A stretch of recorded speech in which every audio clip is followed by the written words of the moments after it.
Tube Tamil வணக்கம். அமெரிக்காவினுடைய அதிபரனுடைய இளைய மகன் பெரன் ட்ரம்ப், இவருக்கு வயது 20, ஈரானுடைய போர் ஆரம்பிக்க போகின்றது என்பதை அறிந்தவுடன் ஆரம்பிக்கும் தகவலை வெள்ளை மாளிகைக்குள் பேசப்பட்ட பொழுது காதில் போட்டு $30 மில்லியன் ஆயிலை வாங்கி ரிசர்வில் வைத்திருக்கின்றார் என்றும், அதன் பின்னர் திடீரென ஏற்பட்டிருக்கின்ற ஆயில் விலை உயர்வு காரணமாக பெருந்தொகையான பணத்தை அவர் உழைத்திருக்கின்றார் என்பதும் காலை அதிர்ச்சி செய்தி. அமெரிக்க அதிபர் டொனால்ட் ட்ரம்ப் தன்னுடைய அதிகார கட்டிலில் இருந்தபடியே தனக்கும் தன்னுடைய குடும்பத்தினருக்கும் லாபம் தருகின்ற ஓர் அரசியலை நடத்தி வருகின்றார் என்கின்ற கடும் குற்றச்சாட்டுக்கு ஆதாரமாக இந்த செய்தி பரவ விடப்பட்டிருக்கின்றது. இப்படி அமெரிக்க அரசினுடைய அதிகாரத்தை கையில் வைத்து தன்னுடைய குடும்பத்தை அமெரிக்காவில் மிகப்பெரிய பணக்கார குடும்பமாக மாற்றுவதற்கு அவர் எடுத்த நடவடிக்கைகளின் ஓர் அங்கமாக இப்பொழுது நட்டுவன் பிள்ளைக்கு நொட்டி காட்ட வேண்டுமோ என்று ஒரு தமிழ் பழமொழி இருப்பது போல, மீன் குஞ்சுக்கு நீச்சல் பழக்க வேண்டுமோ என்கின்ற பழமொழி போல, டொனால்ட் ட்ரம்பினுடைய இப்போதைய வெள்ளை மாளிகை முதலாவது பெண்மணி மெலனியா ட்ரம்பிற்கு பிறந்த பெரன் என்கின்ற இந்த இளைஞர் இந்த வேலையை செய்திருக்கின்றார். இது அமெரிக்க அரசியலில் அதிர்வலைகளை ஏற்படுத்தி இருக்கின்றது. 2025ஆம் ஆண்டு தை மாதம் டொனால்ட் ட்ரம்ப் பதவிக்கு வந்த பின்னர் $1.4 பில்லியன் இது போன்ற செயல்களினால் அவருடைய குடும்பம் சம்பாதித்திருக்கின்றது. அன்றாடம் காட்சிகள் இரத்த கண்ணீர் வடிக்க அமெரிக்க அதிபர் அதிகாரத்தில் இருந்து இதை செய்கின்றாரா என்பது ஒரு கேள்வி. முதலாவதாக சவுதி அரேபியா என்கின்ற கோடீஸ்வர நாட்டுடன் ஓர் ஒப்பந்தத்தை செய்தார். அமெரிக்க அதிபரனுடைய ஹோட்டல்களுக்கான உரிமம் வழங்கும் விவகாரத்தில் சவுதி மன்னர் குடும்பத்துடன் இணக்கப்பாட்டை உருவாக்க அதிபர் பதவியின் அதிகாரத்தை ஆதாரமாக பயன்படுத்தினார். கட்டாருக்கு போயிங் விமானம் $400 மில்லியன் பெறுமதியானது பரிசாக கொடுத்து அதற்கு பதிலாக தன்னுடைய குடும்பத்திற்கான பொருளாதார ஆதாயங்களை பெற்றுக்கொண்டார். அமெரிக்க அரசின் பெயரில் பரிசு, ஆனால் அதனுடைய அறுவடை அமெரிக்க அதிபர் குடும்பத்திற்கு என்பது ஒரு விடயம். இதன் மூலம் பெருந்தொகை பணத்தை சம்பாதித்துக் கொண்டார். டொனால்ட் ட்ரம்பினுடைய இன்னொரு மகன் எரிக் ட்ரம்ப் போர் தொடங்குவதற்கு முன்னதாக இனிமேல் நடைபெறப் போவது ஆளில்லா விமானங்களின் போர் என்பதனால் அவர் இஸ்ரேலினுடைய ஆளில்லா விமான உற்பத்தி தொழிற்சாலையில் பெரும் பணத்தை முதலீடு செய்தார். டொனால்ட் ட்ரம்பினுடைய கடைசி மகன் பெரன் ட்ரம்பிற்கு ஈரான் மீதான தாக்குதல் தெரிந்ததா?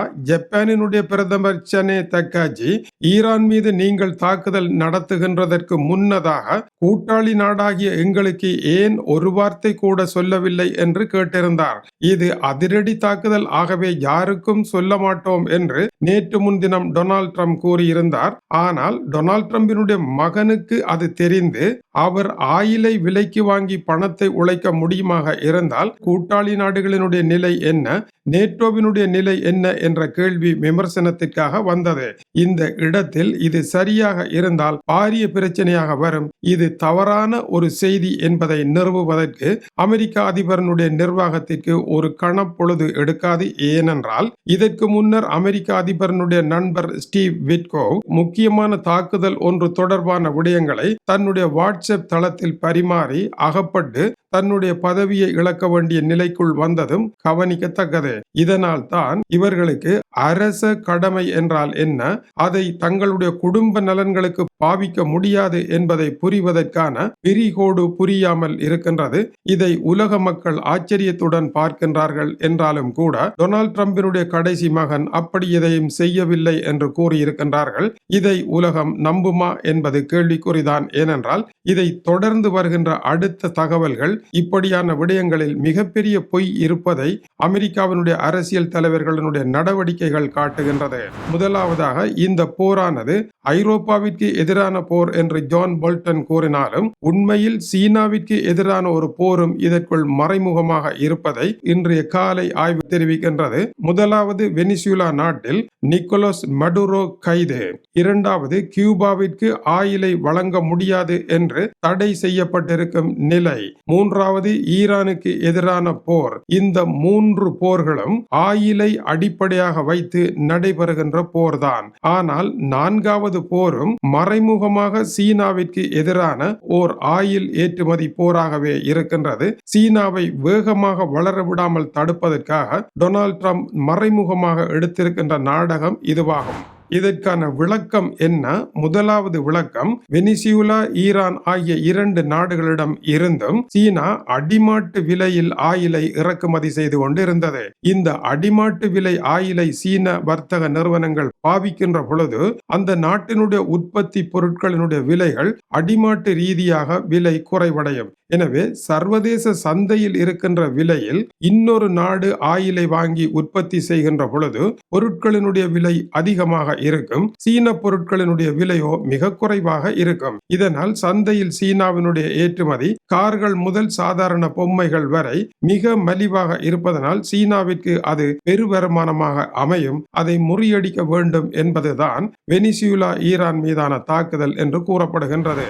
இந்த நாடுகளிடமிருந்து ஆயிலை வாங்குகின்ற சீனா அப்படி ஒன்றும் பணத்தை கொடுப்பது இல்லை. ட்ரோன்கள், ஆயுதங்களுக்கான உதிரி பாகங்களை வழங்கி அந்த கணக்கை தீர்ப்பதனால் இந்த நாடுகள் அமெரிக்காவிற்கு எதிராக ஆயுத ரீதியான பலம் பெறும் வேலையையும் மறுபக்கமாக சீனா செய்து கொண்டிருக்கின்றது. இதனால் சீனாவை தடுத்தாக வேண்டிய தேவை இருக்கின்றது. அமெரிக்காவினுடைய இந்த செயல்கள் சர்வதேச சட்டங்களுக்கு முரணானது என்றாலும் அமெரிக்காவை தடுப்பதற்கு இன்று சர்வதேசத்தில் யாரும் இல்லாத நிலை இருப்பதனால் அமெரிக்கா இந்த காரியத்தில் தொடர்ந்து ஈடுபட்டு வருகின்றது. டொனால்ட் ட்ரம்பினுடைய நிர்வாகம் இன்று வெனிசுலாவில் தன்னுடைய நிறுவனங்களின் மூலமாக அந்த நாட்டினுடைய ஆயில் வர்த்தகத்தை அப்படியே ஏப்பம்பட்டு இருக்கின்றது. வெனிசுலா போரின் மூலமாக டொனால்ட் ட்ரம்ப் 30,000 கோடி பேரல் அளவிலான ஆயிலை கைப்பற்றி இருக்கின்றார்கள். இது மிகப்பெரிய கொள்ளையாக இருக்கின்றது. அமெரிக்க அதிபரனுடைய துணை தலைமை செயலர் ஸ்டீபன் மில்லர் இது பற்றி கூறுகின்ற பொழுது நிபந்தனைகளையும் விதிமுறைகளையும் நாமே நிர்வகிக்கின்றோம் என்று கூறினார். ஆகவே வெனிசுலாவை அடிப்படையாக வைத்து கியூபாவிற்கு ஆயிலை ஏற்றுமதி செய்யக்கூடாது என்று அமெரிக்கா கட்டுப்படுத்தி வெனிசுலாவினுடைய ஆயில் வர்த்தகம் முழுவதையும் தன்னுடைய கட்டுப்பாட்டில் கொண்டு வந்திருக்கின்றது. எதற்காக கியூபாவிற்கு வழங்கக்கூடாது? கியூபாவில் சீனாவினுடைய உளவு பிரிவினர் பெருமளவில் முகாமிட்டு இருக்கின்றார்கள். அமெரிக்காவினுடைய அதிபர் இருக்கின்ற புளோரிடாவிற்கு 160 கிலோமீட்டர் தொலைவில் தான் இந்த தீவு இருக்கின்றது. இதனால் தான் அவர்களை பட்டினி போட்டு இப்போதைய கியூபாவினுடைய அதிபர் மிகுவல் டயஸை விலக தவறினால் கியூபாவிற்கு எதிரான போர் வெடிக்கும், கியூபாவை கைப்பற்றிய பெருமை தனக்கு கிடைக்கும் என்று டொனால்ட் ட்ரம்ப் கூறியிருக்கின்றார். இதன் மூலமாக கியூபாவில் இருந்து சீனாவை அகற்றுகின்ற அடுத்த கட்டத்திற்குள் அவர் நுழையவும் இருக்கின்றார். கியூபாவினுடைய அதிபர் மிகுவல் டியாஸ் கெனல் பதவி விலகா மறுப்பாராக இருந்தால் நிக்கோலஸ் மடுரோவுக்கு ஏற்பட்டதுதான் அவருக்கும் ஏற்படும். கியூபாவில் இருக்கின்ற 11 மில்லியன் மக்கள் இன்று வறுமை கடலில் கிடக்கின்றார்கள். வறுமையில் அவர்கள் வீழ தவித்த முயல் அடிக்கும் அமெரிக்கா என்பது இந்த ஆய்வாகும். ஆனால் இவ்வளவையும் செய்த டொனால்ட் ட்ரம்ப் சீனா விவகாரத்தில் ஒரு தவறை இழைத்து விட்டார். இந்த நாடுகள் சீனாவிடமிருந்து பறிபோனாலும் சீனா அமைதியாக ஆமை போல இருக்கின்றது. ஏனென்றால் இந்த இடைவெளியை ரஷ்யாவிடம் இருந்து அது நிரவல் செய்து பெருந்தொகையான எரிபொருளை இதே அடிமாட்டு விலையில் ரஷ்யாவிடம் இருந்து சீனா இழுக்க தொடங்கிவிட்டது. இதனால் சீனாவிற்கு எந்த பாதிப்பும் ஏற்படவில்லை. மாறாக ரஷ்யாவினுடைய பொருளாதாரம் வீழ்ச்சியடைந்து சென்றது. இப்பொழுது பெரும் எழுச்சியை சந்தித்திருக்கின்றது. ஈரான் வெனிசுலா போர் காரணமாக ரஷ்யாவினுடைய பொருளாதாரம் உச்சகட்டத்திற்கு சென்றிருக்கின்றது. ரஷ்யா மௌனமாக இருந்த ரகசியமாகவும் இருக்கின்றது. மறுபுறம் சீனா இன்னொரு விடயத்திலும் புத்திசாலியாக நடந்திருக்கின்றது. காற்றலை மின்சாரத்தை உருவாக்குவதில் அமெரிக்காவை வெற்றி பெற்றிருக்கின்றது. இரண்டாவதாக சூரிய ஒளி தகடுகளினுடைய மின்சார உற்பத்தியில் அமெரிக்காவை வெற்றி பெற்றிருக்கின்றது. எனவே ஆயில், எரிவாயு போன்றவற்றிற்கு பதிலாக மற்ற பசுமை சக்தியில் சீனா தன்னை முன்னேற்றி அமெரிக்காவினுடைய வியூகங்களை முறியடித்திருக்கின்றது. சீனா பழைய இடத்தை விட மிகச் சிறப்பான ஒரு இடத்திற்கு வந்திருக்கின்றது. தேவையில்லாமல் மத்திய கிழக்கு பாலைவனத்திற்கு உள்ளே சென்று அமெரிக்கா சிக்கப்பட்டு விட்டது. இதனால் பசிபிக்கில் தைவான் விழப்போகின்றது. தைவான் விழுந்தால் அதை யாராவது கேட்பார்களா? வெனிசுலாவை அமெரிக்கா கைப்பற்றிய பொழுது உலக நாடுகள் வாய்மூடி மௌனமாக இருந்தன. இப்பொழுது தைவானை சீனா கைப்பற்றுமாக இருந்தால் உலக நாடுகள் மௌனமாகத்தான் இருக்க போகின்றன. இதற்கு காரணமாக இருந்தவரே டொனால்ட் டொனால்ட் ட்ரம்ப் தான். எனவே தைவானை கைப்பற்றக்கூடாது என்று சீனாவை தடுக்க முயன்ற அமெரிக்கா தன்னுடைய நடத்தையால் தைவானை இழக்கப் போகின்ற நிலையும் உருவாகி இருக்கின்றது. எனவே சீனாவிற்கு மிகப்பெரிய வாய்ப்பை ஏற்படுத்தி கொடுத்திருக்கின்றார் டொனால்ட் ட்ரம்ப். சீனாவை வீழ்த்துவதாக கருதி அவர் செய்த காரியங்கள் எல்லாம் சீனாவை எழுச்சி பாதைக்கு கொண்டு சென்றிருக்கின்றது. இதனால் இந்த மாத கடைசியில் சீனாவை சந்திக்க இருந்த அவர் சந்திக்க முடியாது என்று கூறியிருக்கின்றார். இந்த நிலையில் ஈரான் போர் வெற்றி வெற்றி என்று டொனால்ட் ட்ரம்ப் அறிவித்திருக்கின்றார். ஆனால் அமெரிக்காவினுடைய போர்க்கால அமைச்சர் பேட் ஹெக்ஸெட் தீயவர்களை அழிப்பதற்கு $200 பில்லியன் உடனடியாக ஒதுக்குங்கள் என்று அமெரிக்காவினுடைய காங்கிரஸை கேட்டிருக்கின்றார். வெற்றி என்றால் எதற்காக $200 பில்லியன்? அமெரிக்க அதிபர் கூறியது பொய்யா, இல்லை இந்த கள நிலவரம் மெய்யா என்றால் அமெரிக்காவினுடைய கட்டுப்பாட்டில் இந்த போர் இல்லை என்பதுதான் மெய்யாக இருப்பதாக வெளியாகி இருக்கின்றது. எனவே பொய் தான் இங்கு முக்கியமாக இருக்கின்றது. அமெரிக்க அதிபரனுடைய மகன் பரன் ட்ரம்ப் பல ட்ரம்களில் ஆயிலை வாங்கி இருக்கின்றார் என்பதை பொய் என்று அமெரிக்கா கூறியிருப்பதும் இந்த பொய்யும் ஒன்றோடு ஒன்று சம அளவில் நிறுவையாக இருக்கின்றது. ஆனால் எதுதான் மெய்? நீங்கள் இப்பொழுது உங்கள் பாக்கெட்டில் கை வைத்து பார்த்தீர்களாக இருந்தால் ஏற்கனவே சிறியளவு சில்லறையாவது எஞ்சி இருந்தது.